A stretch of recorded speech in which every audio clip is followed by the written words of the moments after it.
Hello everyone. So today we are going to start our new chapter of physics, chapter number 4, laws of motion. So ये chapter चालू करने से पहले हम कुछ फंडामेंटल चीज़ें समझ लेते हैं. So what is force and what is the meaning of force and momentum? So basically force हमने पढ़ा था 9th क्लास में कि force is a rate of change of momentum, या फिर हम कह सकते हैं force is a external push और pull of an object which can change its size, its position and its volume. So force is an external pull और push on an object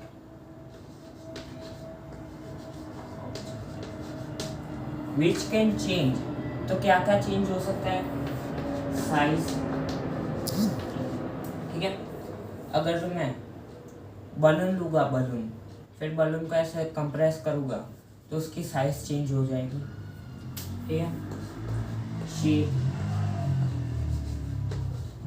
अगर जो मैं डो लूँगा, आटा लूँगा, तो आटे को मैं दबाऊंगा तो उसका शेप चेंज हो जाएगा, क्ले का शेप चेंज हो जाएगा. फिर वॉल्यूम.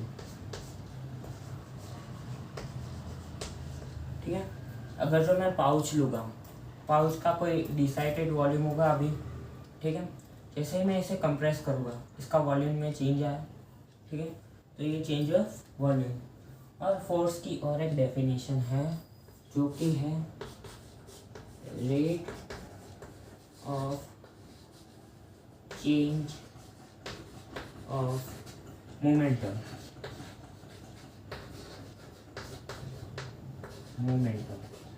ठीक है, अब ये rate of change of momentum मतलब पहले हम देख लेते हैं मोमेंटम क्या होता है. सो मोमेंटम जो होता है, मोमेंटम होता है, मोमेंटम को हम P से डिनोट करते हैं. ठीक है, तो P is equals to mass into velocity. ठीक है, mass into velocity is equals to P. अब P1 अगर जो हम लेते हैं, P1 इनिशियल मोमेंटम और P2 फाइनल मोमेंटम. ठीक है, सो P final 2 minus P1 by T is equals to force. ठीक है, P2 final momentum minus P1 initial momentum by given time period rate of change of momentum मतलब by divided by time period is equals to force. ठीक है, तो ये एक definition हो गई फोर्स की. और एक डेफिनेशन होती है force is equals to mass into acceleration. और एक्सेलरेशन को हम क्या बोल सकते हैं? Final velocity minus initial velocity by rate of by time period is equals to acceleration. तो m into v minus u by T is equals to force. तो force की हमें यहाँ पे दो उसका फॉर्मूला मिल गए. ठीक है, अब देखो कंजर्वेशन ऑफ मोमेंटम.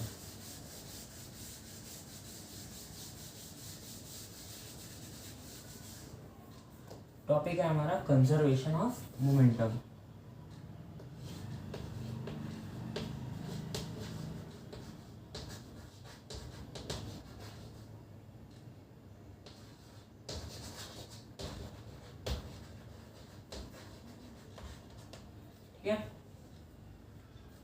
तो कंजर्वेशन ऑफ मोमेंटम, तो मोमेंटम का फॉर्मूला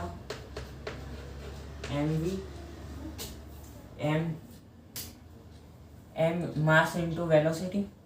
अब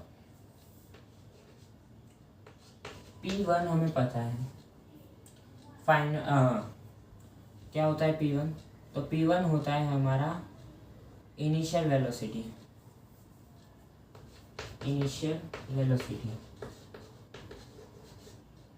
अरे इनिशियल मोमेंटम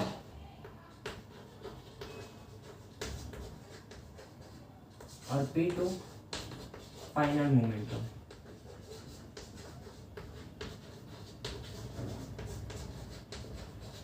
तो अभी हमने एक फॉर्मूला देखा कि F is equals to P2 final momentum minus P1 initial momentum by time period.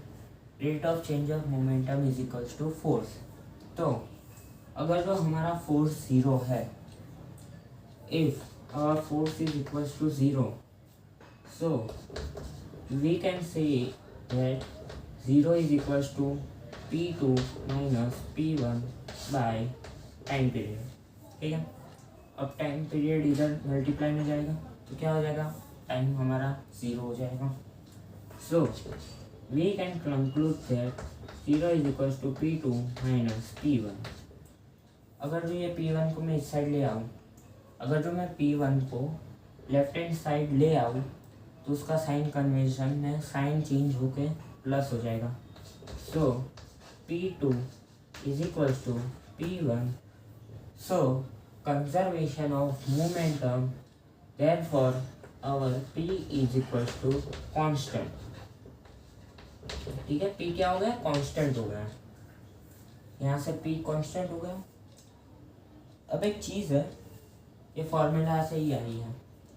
अगर जो मेरे सामने एक कांच है, कांच पे अगर जो मैं पत्थर फेंकूं और पत्थर का मास है 5 kg और मैं उसे 10 मीटर पर सेकेंड से फेंक रहा हूँ, तो उसका जो मोमेंटम होगा वो क्या होगा, तो 5 × 10 50।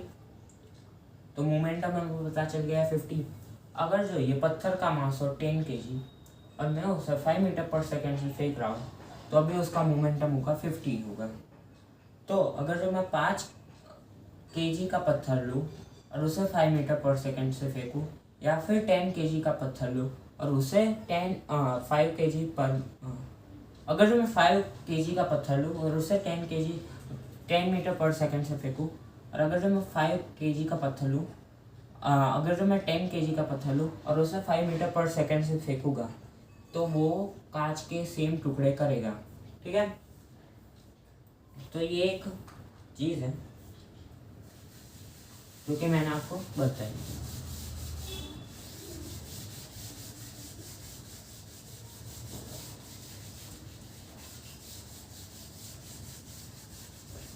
अब हम पढ़ेंगे laws of motion.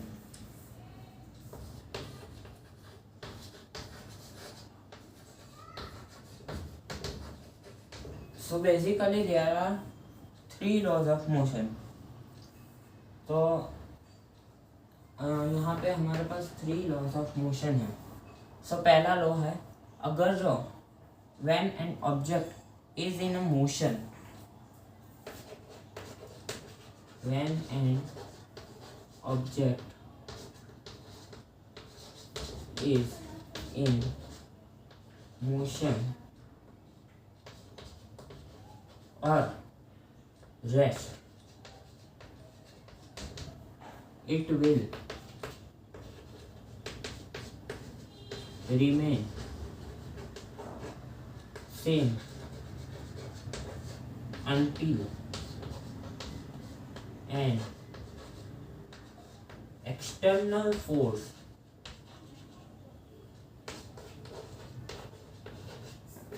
acts on it। ठीक है, अगर जो कोई चीज़ मोशन में है तो मोशन में ही रहेगी जब तक उस पर कोई एक्सटर्नल फोर्स इफेक्ट ना करे, तब तक वो मोशन में ही रहना प्रीफर करेगी। इसका एक एग्जांपल है, अगर जो मैं बस से ट्रैवल कर रहा हूँ और बस एक्सेलरेट कर रही है, तो मैं तो पहले मोशन में ही था। बस की स्पीड होगी 20 मीटर पर सेकेंड, वो एक्सेलरेट कर रही है 10 मीटर पर सेकेंड से। ठीक है, सो 10 मीटर पर सेकेंड के time, at that instant of time I will move backward. So ये क्या हुआ कि मुझे मोशन में ही रहना था, लेकिन स्पीड बढ़ने के कारण मैं वो सेम मोशन में रहना चाहता हूँ, मैं आगे नहीं बढ़ना चाहता। मतलब कोई अगर मैं बस में बैठा हूँ और वो रेस्ट पे और अचानक चालू हुई तो मैं पीछे हो जाऊँगा। क्यों? क्योंकि मैं रेस्ट में रहना चाहता हूँ। और अगर जो कोई बस जा रही है और अचानक से ब्रेक मारे तो मैं आगे हो जाऊँगा। क्यों? क्योंकि मैं मोशन में रहना चाहता हूँ। तो यही है ये। और इस फिनोमिना को हम कहेंगे इनर्शिया। ठीक है, सेकंड देखते हैं। देखो सेकंड फॉर्मूला क्या है हमारा, सीधा फॉर्मूला ये है, mass into force is equals to mass into acceleration. अब ये फॉर्मूला आया कहाँ से? सो देखो यहाँ पे जो हमारा एक्सेलरेशन होता है वो डायरेक्टली प्रोपोर्शनल होता है 1/, मास से। ठीक है, मास इनवर्स है वो प्रोपोर्शनल होता है। सो ये प्रोपोर्शनलिटी का साइन हटाने के लिए हम एक कांस्टेंट को डालते हैं और वो कांस्टेंट यहाँ पे है हमारे लिए force. So acceleration is equals to force by mass. अब मास इस साइड मल्टीप्लाई में चला जाएगा तो force is equals to acceleration into mass, mass into acceleration, acceleration into mass. ठीक है, सो ये है हमारा सेकेंड लॉ ऑफ मोशन। अब थर्ड लॉ ऑफ मोशन की तरफ बढ़ेंगे। थर्ड लॉ ऑफ मोशन क्या कहता है? एवरी एक्शन है इक्वल एंड ऑपोजिट रिएक्शन।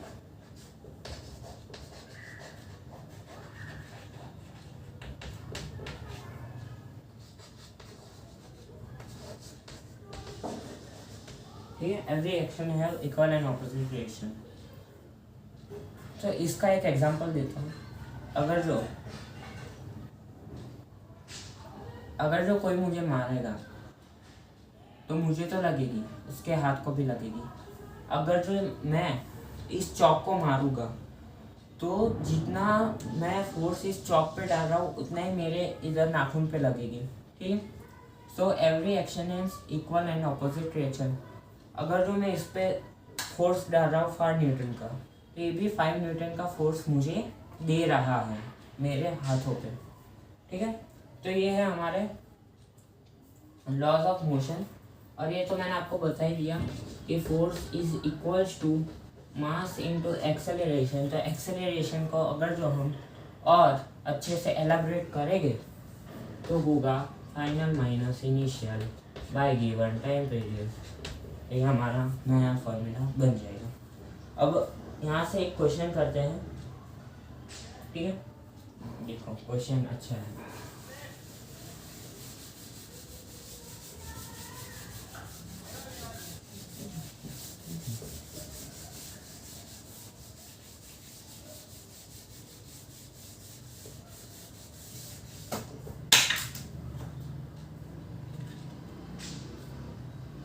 चलो क्वेश्चन करते हैं। So the question is a body has a मास।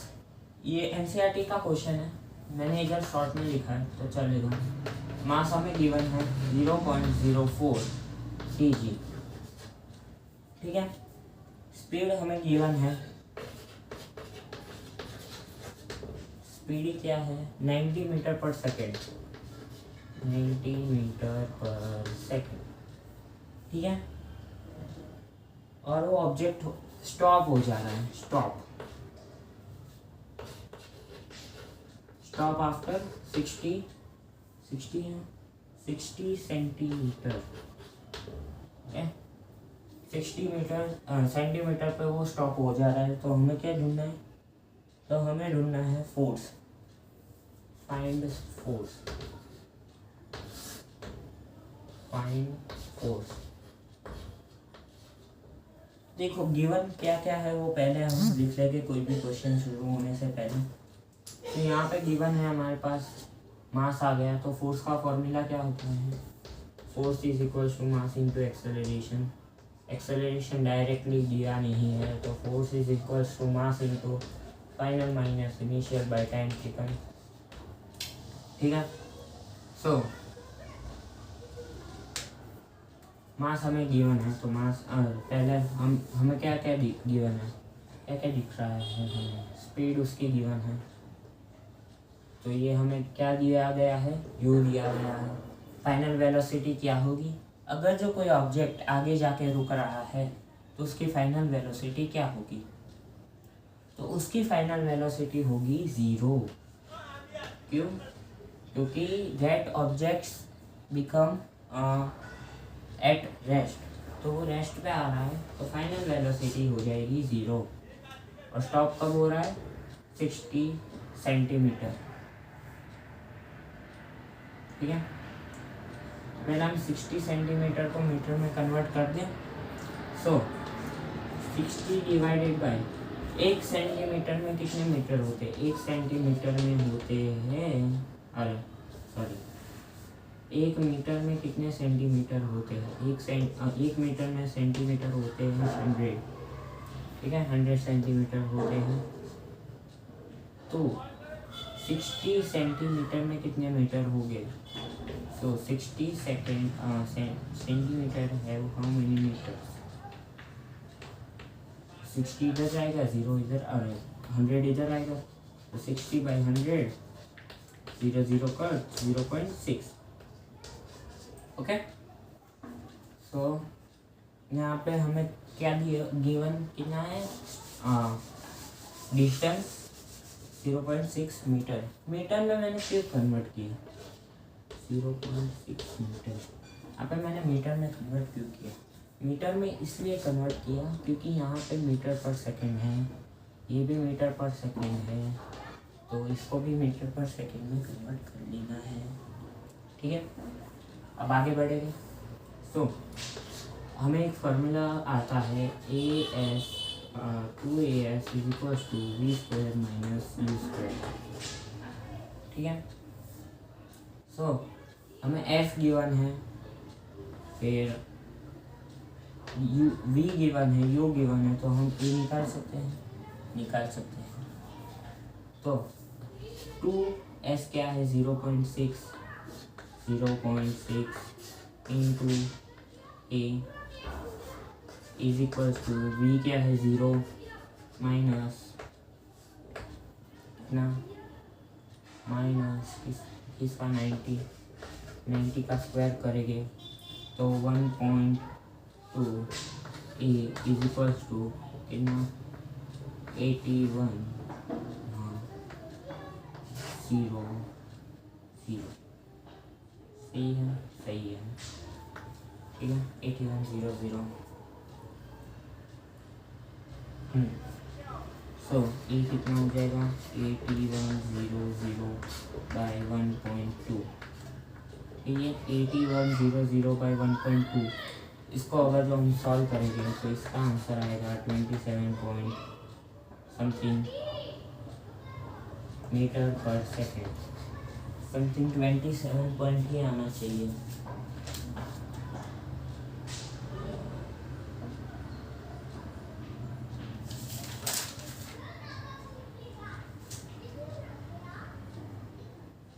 तो सॉल्व कर ही लेते हैं।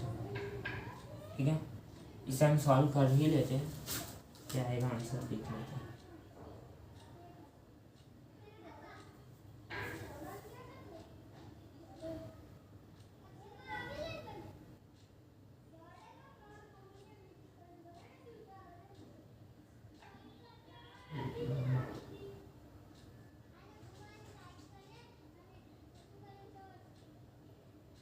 सॉरी 27 नहीं है,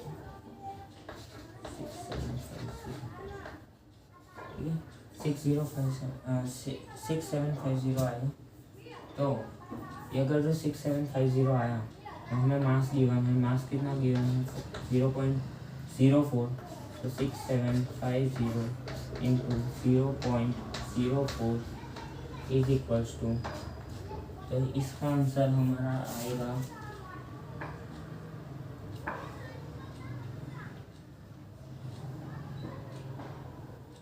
270 न्यूटन। देखो 270 न्यूटन आया, लेकिन हमें पता है कि वो ऑब्जेक्ट स्टॉप हो रहा है, मतलब नेगेटिव फोर्स उस पर लग रहा होगा तभी माइनस होगा,